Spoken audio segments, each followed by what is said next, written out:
the D-line depth chart. Feels like we should be closed in on that. So I wanted to talk about it a little bit tonight to kind of get a picture of how this D-line is going to look, man. And when you start looking at it, we're like, oh, we need more guys. And man, it's got a lot of upside, a lot of potential that I'm really excited about. So this was kind of my projected depth chart on what I feel. And there's some guys obviously that I think can crack it, and we'll see. But obviously, we'll go across the starting five essentially, or starting four.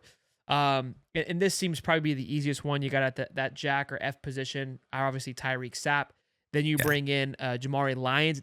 We'll get back to this one because this DT position, just because of the injury, might slow some things down a little bit. But he sounds like he's making great progress. And remind you, he was fighting for this spot last year, so this isn't as much of a drop off as we may think. Then Caleb Banks, obviously not Cam Banks, Caleb Banks at that DE or that nose guard position. Obviously, we know what he's able to do and how great he looked being projected a first rounder going into next year.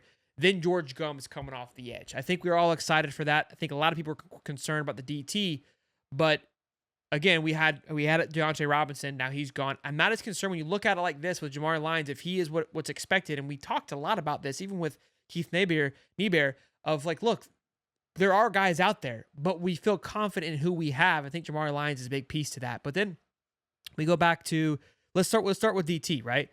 You got Jamari Lyons. DeAndre Robinson leads, but you bring in Brendan Bett, who we've talked about, who I'm very excited about. So that second spot is kind of open. I like Michael Biora early on because he's been in the system. He's got more reps. He played just like DeAndre did last year, made some progress. Really excited about him. The kid from Texas that, let me see if his name's on here that we got. It's not on here. Man, he's a freshman. Steve said he's heard some great things about him. We didn't see him in the spring game.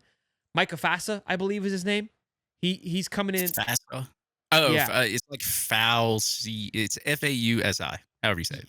That's another one to keep an eye on as well. Again, it kind of plays in that middle defensive line. But then you go over to the defensive end. You got Caleb Banks, Brian Taylor, who we heard kind of was a little bit of a factor of the Deontay Robinson situation because of how much progress he made. Don't forget, this kid was the number one JUCO transfer last year, going into his senior year. Ton of experience behind him, great size.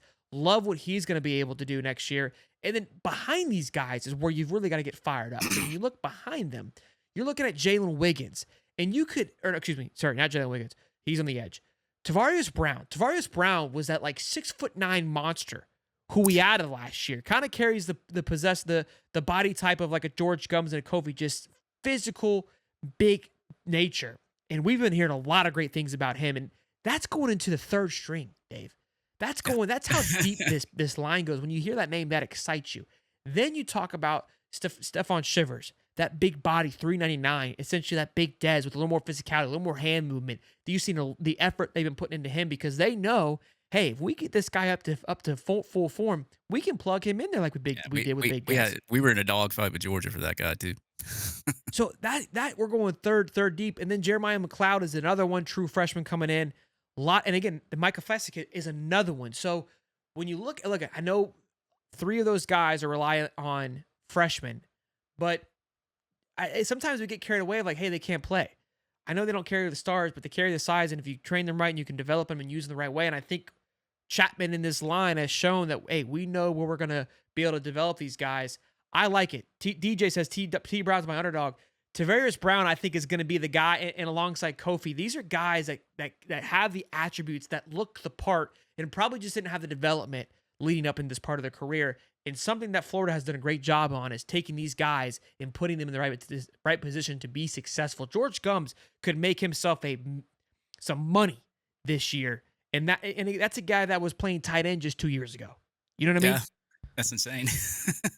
Yeah, I mean, like when you look across the board, I know a lot of people are saying, "Oh, well, these are second, and third string guys." I mean, but look who's in front of them. You got your sack leader, Tyreek Sapp, who had 7 sacks last year. I know I said 8 the week before. I guess PFF counts an extra sack for some reason. I don't know, but it's technically 7 sacks if you go to any other website. And then you had Jamari Lyons. I was super bummed when he got injured last year. I was super bummed because I thought he was going to be a big contributor to that team because he had improved so much, and I was so excited for him. Hopefully the injury isn't as bad as we think it is. Usually a lot of these kids, especially when they're young, they recover really well. So hopefully that is the the ACL things and all that kind of stuff. It's just it's give or take. You never know how they're going to recover.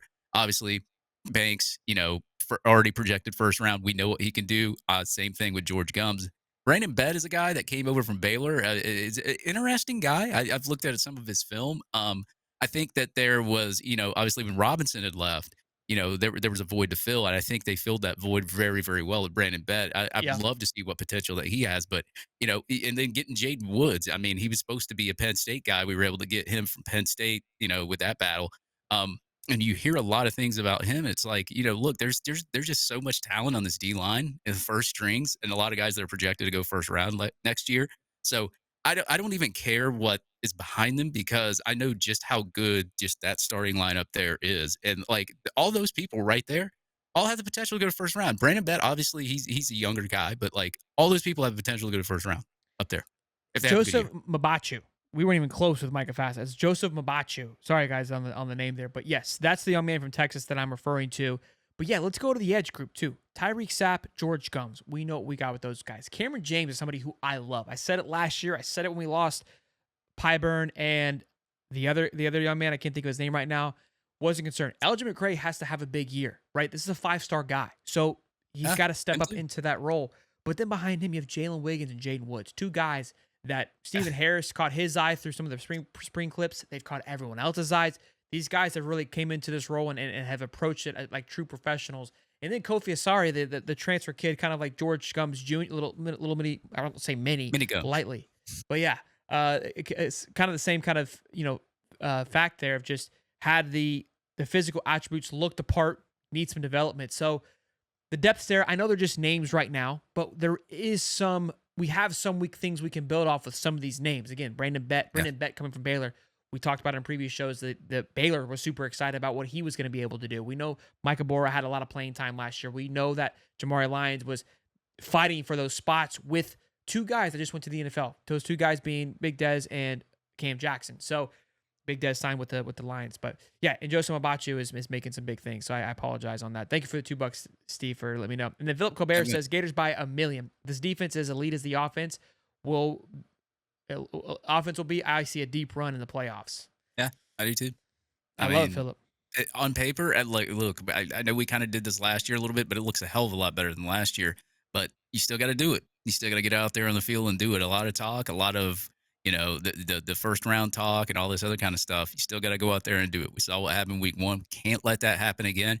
But I am excited because you get Long Island University. You get a little warm up matchup there. We'll probably see some of the backups, hopefully, at the end of the game. Hopefully, we see the backups a lot because we're blowing teams out, because that's something we haven't done in a while. But hopefully, we're not seeing the backups because we're getting blown out. But um, yeah, I mean, you get to warm up with them. USF, I wouldn't like look past USF because they do have some talent. They got a really good head coach over there as well. And when you really get in their nitty gritty, though, you're going to have LSU and Miami back to back. So the boys better be ready after those two games.